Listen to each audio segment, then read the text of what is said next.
আসসালামু আলাইকুম রহমতুল্লাহ। আশা করি সকলেই ভালো আছেন।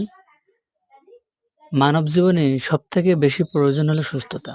মনে করেন আপনার কাছে অনেক টাকা আছে কিন্তু আপনি সুস্থ নন। আপনার জীবনে ওই টাকার কোনো মূল্য নাই। যারা গরিব তারা মনে করে কি যে টাকা থাকলে মানুষের জীবনে সব সুখ শান্তি সবকিছু আসে। এখন দেখেন, আমি আহামরি ধনী কোনো পরিবারের সন্তান নই, মধ্যবিত্ত পরিবারের সন্তান। আজকে আমার যে বাইকটা, এই বাইকটা আমি চালাইতে পারতেছি না। একটা বাইকটা চালানোর মতন টাকা তো আমার আছে না। কিন্তু সেই টাকাটা থেকেও কি হবে? আমি অসুস্থ।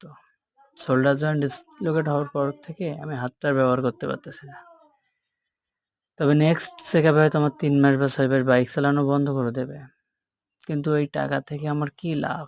সুখ তো নাই। একটা প্রশান্তির দরকার, সেটা তো হারাই ফেলছি আমি।